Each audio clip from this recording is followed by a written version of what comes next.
So some newer phones give you a macro feature, which allow you to take macro shots and get real close to your subject, which is pretty cool.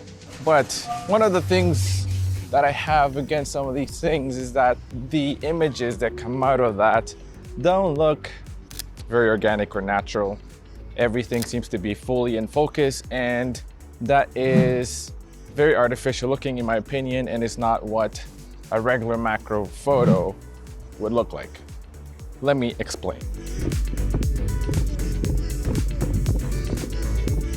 So while everything is in focus on one of those photos, it doesn't reflect what it's really happening in the macro world.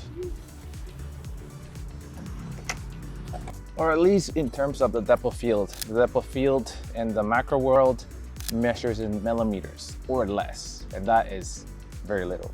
And this is why when you have a macro shot of an insect, sometimes it just looks like the eyes are in focus and everything else is out of focus. And that is because in the macro world, the depth of field is very, very shallow.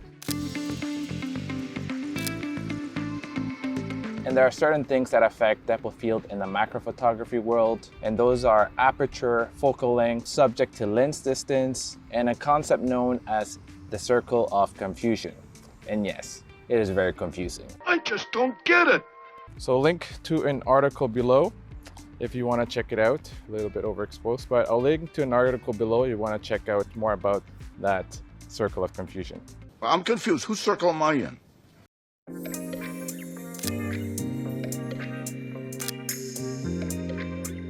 That is why that even at an aperture of f8, f10 or so, you still get a shot that looks like it has a very shallow depth of field, even though it's all the way at f8 or f10.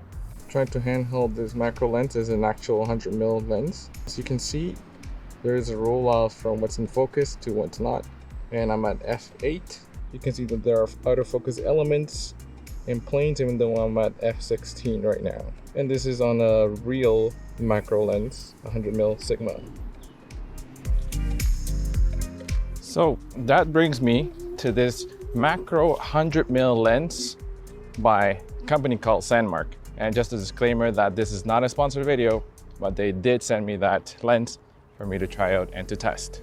So although some of those computational photography macro shots look quite nice, sometimes they don't look organic enough. But with this lens, after some tests, I have to say that it looks really nice. It allows you to take macro shots and get really close to your subject, and while still getting that nice roll off of depth of field. So on my iPhone, I got an app that allows me to control my camera phone manually so that I can adjust that focus manually, just to get a little bit more control, as opposed to the regular native camera app on the iPhone.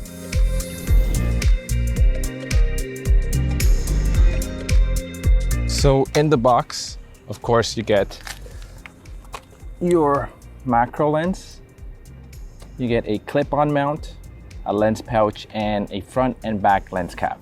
You also have the option to get one of Sandmarc's cases, which will allow you to bypass that clip-on mount. And that way you can screw that lens directly into your phone's case. So let's talk about some of the features of this lens. You get up to 30 times macro photos, and you have an extended minimum focusing distance. So your minimum focusing distance is greatly improved when you put this on your phone. It has multi-element, multi-coated optics, and it's made of an industrial aluminum body with precision engineered glass.